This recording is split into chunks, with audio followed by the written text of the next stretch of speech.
Hello friends, আমি দেবজ্যোতি। তো ঋত্বিক রোশনের যে লেটেস্ট সিনেমা ফাইটার, তো সে সিনেমাটা যথেষ্ট ভালো হয়েছে, আমার পার্সোনালি খুবই ভালো লেগেছে। এবং আপনারা যদি রিভিউজ ফলো করেন, বাই অ্যান্ড লার্জ রিভিউজ কিন্তু বেশ স্ট্রং, অডিয়েন্স ওয়ার্ড অফ মাউথও বেশ ভালো। কিন্তু সেটা সত্ত্বেও প্রথম 4-5 দিনে ফাইটার কিন্তু আশানুরূপভাবে বক্স অফিসে পারফর্ম করছে না। সিনেমাটার ওয়ার্ড অফ মাউথ খুবই ভালো। সিনেমাটা ইন্ডিয়ার প্রথম বড় স্কেলে এরিয়াল অ্যাকশন ফিল্ম, কিন্তু শেষ তা সত্ত্বেও, এবং অবভিয়াসলি ঋত্বিক রোশনের মতো বড় স্টার আছে, সিদ্ধার্থ সিদ্ধার্থ আনন্দের মতো ডাইরেক্টর আছে, যে ঠিক আগের বছর এই সময় পাঠানের মতো হিট দিয়েছে, কিন্তু তা সত্ত্বেও বক্স অফিসটা কিন্তু আশানুরূপ হচ্ছে না ফাইটারের ক্ষেত্রে। তো কেন, আমরা সেটা বোঝার চেষ্টা করব। তো কি কি কারণে ফাইটার বক্স অফিসে আন্ডার পারফর্ম করছে সেটা আলোচনা করার আগে যে কারণটা উঠে আসছে, তো আমি সেটাই ফার্স্টে অ্যাড্রেস করতে চাই। এবং আমার মনে হয় না এটা কারণ ফাইটার আন্ডার পারফর্ম করার। সেটা হচ্ছে এটার পারসিভড অ্যান্টি পাকিস্তান যে ন্যারেটিভটা আছে, এটা অনেকে সিগন্যাল আউট করছে যে এটার কারণেই সিনেমাটা, যেহেতু আমরা এত বেশি অ্যান্টি পাকিস্তান সিনেমা দেখছি এবং মানে ইন্ডিয়ান ফিল্মে পাকিস্তানকে কনসিস্টেন্টলি ভিলিফাই করা হয় এবং লোকে সেটা দেখতে দেখতে আর কি বোর হয়ে গেছে। এটা দেখুন, এটা ভুল। কারণ অ্যাকশন ফিল্ম, যেটা অ্যাকশন ফিল্মের ইনহেরেন্ট কোয়ালিটিটা কি, সেটা হচ্ছে গুডস ট্রায়াম্ফ ওভার ইভল। যদি আমরা ক্রিস্টোফার বুকার 7 বেসিক প্লটসের ভাষায় বলি, ওভারকামিং দ্য মনস্টার, আমার 7 বেসিক প্লটসের ভিডিওটাতে ডিটেলসে আলোচনা করেছিলাম। তো এটা খুব ফান্ডামেন্টাল স্টোরি টেলিং এবং এটা খুব হিউম্যান নেচার, যে এই যে গুডস ট্রায়াম্ফ ওভার ইভল, এই ব্যাপারটাকে রুট করা। হ্যাঁ, এবার সিলেক্টিভ মানুষের ক্ষেত্রে সেটা হতেই পারে, অন অ্যান ইন্ডিভিজুয়াল লেভেল হতেই পারে যে ঠিক আছে, পাকিস্তান নিয়ে টানা সিনেমা বানিয়ে যাচ্ছে, আমি দেখবো না। But on a general level এটা হতে পারে না। মানে যে এই গুডস ট্রায়াম্ফ ওভার ইভেল, এই জাতীয় সিনেমা, মানে ভারত পাকিস্তানকে পরাজিত করছে, এই স্টোরি টেলিংটা অন আ জেনারেল লেভেল এটা কখনোই হতে পারে না যে এটা ওয়ার আউট করে যাচ্ছে বা এটা বোর করছে। এটা ফান্ডামেন্টাল স্টোরি টেলিং এবং এটা হিউম্যান নেচারের সাথে ডাইরেক্টলি কানেক্টেড। ইন্ডিভিজুয়াল লেভেলে আবার হতে পারে। তো আমার মনে হয় না এটা কারণ সিনেমার বক্স অফিসে আন্ডার পারফর্ম করার। তো এটা অ্যাড্রেস করার পরে আমি 3টে মেন কারণ বলতে চাই, তা বাদ দিয়ে অন্যান্য কারণ অবশ্যই আছে। সেই 3টে কারণে আমার মনে হয় যে ফাইটার বক্স অফিসে চলছে না। তো ফার্স্ট কারণ আমি যেটা বলবো, এবং সব থেকে অবভিয়াস যে কারণটা, সেটা হচ্ছে এই সিনেমাটার পুওর মার্কেটিং। দেখুন, এই সিনেমাটার 3টে গান বেরিয়েছিল, 3টের একটাও কিন্তু ক্লিক করেন। পার্সোনালি আমার ওই ইশক জैसा কুছ আর শের খুল গয়া গানটা ভালো লাগেনি। হির আসমানি আমার মোটামুটি লেগেছিল, কিন্তু কোনোটাই কিন্তু সেইভাবে অডিয়েন্সের সাথে কানেক্টটা তৈরি করতে পারেনি।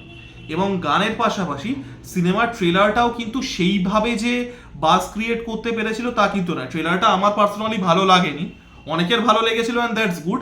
বাট একটা অ্যানিমালের ট্রেলার অ্যানিমালের জন্য যেটা করতে পেরেছিল সেটা কিন্তু, বা একটা টাইগার 3-এরও ট্রেলার, টাইগার 3 মুভিটা খুবই অ্যাভারেজ একটা মুভি, বাট একটা টাইগার 3 ট্রেলার যেটা টাইগার 3-এর জন্য করতে পেরেছিল, ফাইটারের ট্রেলার কিন্তু অ্যাপিয়ারেন্টলি সেটা করতে পারেনি। সেই এক্সাইটমেন্টটাই তৈরি হয়নি। টি সিরিজ কিন্তু মার্কেটিংটা খুব বাজেভাবে করেছে। মানে এটা ইন্ডিয়ার ফার্স্ট মানে এত বড় স্কেলে একটা এভিয়েশন ফিল্ম, এবং সিনেমার স্পেশাল এফেক্টস কিন্তু যথেষ্ট ভালো, সেই জিনিসটাকে হাইলাইটই করা হয়নি। আপনারা যদি দেখেন, পুরো মার্কেটিং ক্যাম্পেইনটা দীপিকা আর ঋত্বিকের ওপরে ফোকাস করা হয়েছে। আপনারা যারা সিনেমাটা দেখেছেন, এরিয়াল যে অ্যাকশনস আছে সেগুলো কিন্তু বেশ ভালো এক্সিকিউটেড, মানে ভিএফএক্স এর কাজ যথেষ্ট প্রশংসনীয়, কিন্তু সেটাকে হাইলাইটই করা হয়নি। একটা এত বড় স্টারের সিনেমা, ঋত্বিক রোশন, ইন্ডিয়ার ফার্স্ট এভিয়েশন অ্যাকশন ফিল্ম, সেটার যে বাসটা তৈরি করার দরকার, সেটার যে মানে গ্রাউন্ড লেভেল হাইপ তৈরি করার দরকার, এই সিনেমাটা কোনোদিন সেটা করতেই পারেনি। তাই সিনেমাটা যথেষ্ট ভালো হওয়ার পর এবং ভালো রিভিউ, ভালো ওয়ার্ড অফ মাউথ হওয়ার পরেও কিন্তু সেইভাবে ওয়ার্ক করছে না। তো এই গেল ফার্স্ট প্রবলেম, সেটা হচ্ছে মার্কেটিং। সেকেন্ড আমি যেটা বলবো সেটা হচ্ছে এই সিনেমাটা রিলিজ ডেট। দেখুন, এই অল ওভার দ্য ওয়ার্ল্ড আপনারা শুধু যদি দেখেন, শুধু ভারতবর্ষে নয়, January has traditionally been a slow month in box office. এটা পৃথিবীর প্রত্যেকটা দেশে, আপনি হলিউডে দেখে নিন, আপনি যে কোনো ফিল্ম ইন্ডাস্ট্রিতে দেখে নিন, জানুয়ারি সবসময় ট্র্যাডিশনালি খুব স্লো একটা মানে বক্স অফিস ওয়াইজ মান্থ হয়। আপনারা হলিউডে দেখলে দেখবেন যে জানুয়ারিতে খুব কম বড় সিনেমা রিলিজ করে। জানুয়ারিতে ওদের ওখানে মার্টিন লুথার কিং হলিডে আছে, তো মার্টিন লুথার কিং উইকেন্ডে কোনো কোনো সময় বড় সিনেমা আছে, সেটাও প্রত্যেক বছর না। তা বাদ দিয়ে ডিসেম্বরের যে সিনেমাগুলো সেগুলোই হোল্ড রেখে দেয়, এবং জানুয়ারিতে যে অস্কার সিজনের যে সিনেমাগুলো আছে সেগুলো ওয়াইড হয়, মানে সেগুলো লিমিটেড রিলিজের, আগের বছর ডিসেম্বরে রিলিজ হয় অ্যাওয়ার্ড সিজনে কোয়ালিফাই করার জন্য, পরের বছর জানুয়ারিতে সেটা ওয়াইডে যায়। তো January has traditionally been a very slow month, এটা এক নাম্বার কারণ। এবং দ্বিতীয় কারণ হচ্ছে যে এই সিনেমাটা যে রিলিজ ডেটটা চয়েস করা হয়েছিল, তারা একটা কি করার চেষ্টা করেছিল, তারা একটা লং উইকেন্ড ম্যানুফ্যাকচার করার চেষ্টা করেছিল। এবছর 26 তারিখ পড়েছে হচ্ছে শুক্রবার, এবার 26 তারিখ একটা হলিডের দিন, প্রজাতন্ত্র দিবস, সেটা যেহেতু শুক্রবারে পড়েছে, তো তারা কি করেছে, যেহেতু মানে ট্র্যাডিশনাল উইকেন্ডেই পড়েছে, মানে শুক্র থেকে রবি, তো তারা কি করেছে, সিনেমাটা একদিন আগে রিলিজ দিয়েছে 25 তারিখে, বৃহস্পতিবার একটা নন হলিডেতে। এবং তারা কি করেছে, এই বৃহস্পতি টু রবি একটা লং উইকেন্ড ম্যানুফ্যাকচার করার চেষ্টা করেছে, যেহেতু শুক্রবার দিন হলিডে আছে, তো সেটা কিন্তু সেইভাবে ওয়ার্ক করে। এবার পাঠানের ক্ষেত্রে গত বছর তারা একই কাজ করেছিল, পাঠানও 25শে জানুয়ারি রিলিজ করেছিল ছুটির আগের দিন একটা উইকডেতে। এবার পাঠান ওয়ার্ক করার অনেকগুলো কারণ আছে এবং সেটা নিয়ে আমি ডিসকাসও করেছি আমার আগের ভিডিওতে, দেখতে পারেন। তো পাঠান ওয়ার্ক করার অনেকগুলো কারণ আছে এবং পাঠান যে সাকসেসটা সেটা এক্সেপশন, সেই জিনিসটা কিন্তু দেখে সেটাকে বেঞ্চমার্ক করা যাবে না। তো এটা কিন্তু এই যে পুরো রিলিজ প্যাটার্নটা, একটা জানুয়ারিতে সিনেমাটা নিয়ে আসা এত বড় স্কেলের সিনেমা, এবং সেকেন্ডলি একটা ছুটি ছাড়া একটা অ্যাভারেজ উইকডেতে রিলিজ করে দেওয়া, two manufacture that long weekend, যেহেতু শুক্রবার দিনই 26শে জানুয়ারি পড়েছে, তো এটা কিন্তু সিনেমাটার জন্য ওয়ার্ক করে। আর থার্ড আমি যেটা বলবো সেটা হচ্ছে, এবং এই পয়েন্টটা হয়তো প্রচুর লোকে কনসিডারেশনে আনবে না, কিন্তু আমার মনে হয় এটা বিশাল বড় একটা কারণ, সেটা হচ্ছে এই সিনেমার হিরোর প্রজেকশন। দেখুন, এটা আমি রিভিউর সময়ও বলেছিলাম যে আমাদের যে সিনেমার কালচারটা না, আমাদের ভারতীয় সিনেমার কালচারটা, সেটা প্রচণ্ড পরিমাণে হিরো ড্রিভেন, সেটা প্রচণ্ড পরিমাণে স্টার ড্রিভেন। লোকে স্টার দেখতে সিনেমায় যায়, লোকে ভিএফএক্স এর কাজ, মানে অ্যাকশন কি হচ্ছে, অন্যান্য সব কিছু ব্যাক সিটে, গল্প ফল্প সব ব্যাক সিটে, লোকে মেনলি যায় স্টারকে দেখতে।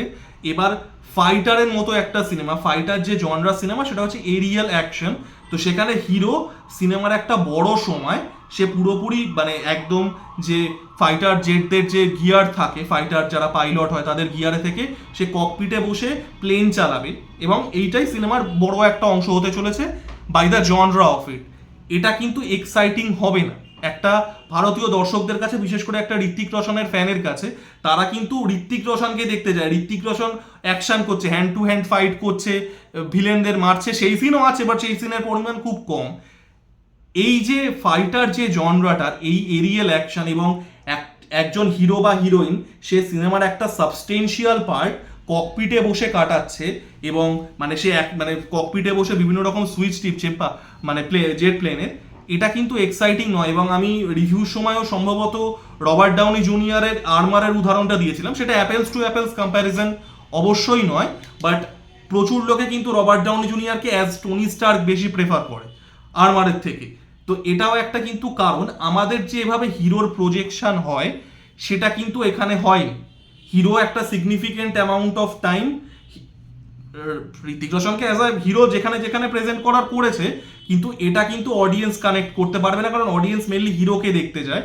তো হিরো একটা ককপিটে বসে থাকবে সিনেমার বেশ খানিকটা সময়, এটা কিন্তু আমাদের ইন্ডিয়ান অডিয়েন্স নেবে না এত বেশি, যেহেতু আমাদের স্টার ড্রিভেন, আমরা স্টারদের ভালোবাসি ভারতীয়রা, এটা কিন্তু ইন্ডিয়াতে চলবে না। এবং এটা আমার মনে হয় এই সিনেমাটার মানে আন্ডার পারফর্মের একটা বড় কারণ, ঋত্বিক রোশন ফ্যানরা কিন্তু যায়নি। এবং সিনেমাটাতে কিন্তু সেই অর্থে প্রচুর পরিমাণে যে মাস মোমেন্ট আছে তাও না, মাস মোমেন্ট আমরা কিছু ট্রেলারে দেখেছিলাম, সেগুলোই সিনেমাতে আছে, বাট সেগুলো কিন্তু প্রচুর পরিমাণে নেই। সিনেমাটা কিন্তু মোস্টলি ক্যারেক্টার এবং প্লট ড্রিভেন। সিনেমাটা কিন্তু কখনোই ওই ঋত্বিক রোশনকে একটা হিরো ওয়ার্শিপ করা, কনস্ট্যান্টলি তাকে সুপারস্টারের ট্রিটমেন্ট দেওয়া, সেটাও করে না। তো এটা কিন্তু একটা প্রপারলি ন্যারেটিভ ড্রিভেন ফিল্ম। তো এটাও একটা কারণ যে কারণে নাও ওয়ার্ক করতে পারে বলে আমার বিশ্বাস, এবং আমি মনে করি এটা হয়তো আবারও অনেকে বড় সড়ো রকমভাবে কনসিডার করবে না, বাট আমার কিন্তু ভীষণভাবেই মনে হয় যে এটা কারণ, যে কিভাবে আপনি একটা হিরোকে প্রজেক্ট করছেন, এবং ফাইটার যে জনরার সিনেমা সেটাকে ইনহেরিটেন্টলি হিরোকে একটা ভাবেই প্রেজেন্ট করতে হবে। তো এই তিনটে আমার কারণ মনে হয় মেন, এছাড়াও আরও টুকটাক অনেক কারণ আছে। তো আমার এই তিনটে মেন কারণ মনে হয়, যে কারণে ফাইটার যথেষ্ট ভালো একটা সিনেমা হয়েছে, ভালো ওয়ার্ড অফ মাউথ, ইন্ডিয়ার প্রথম এরিয়াল অ্যাকশন সিনেমা, এফেক্টসের কাজ যথেষ্ট ভালো। তারপরেও কিন্তু সেইভাবে বক্স অফিসে যা চলছে ভালো চলছে, বাট যে নাম্বারটা দেখা উচিত বক্স অফিসে একটা ফাইটারের কোয়ালিটির সিনেমা, সেটা কিন্তু দেখছে না। তো আমার ভিডিওটা কেমন লাগলো জানাবেন, লাইক কমেন্ট এবং সাবস্ক্রাইব করে আমার পাশে থাকুন। ধন্যবাদ।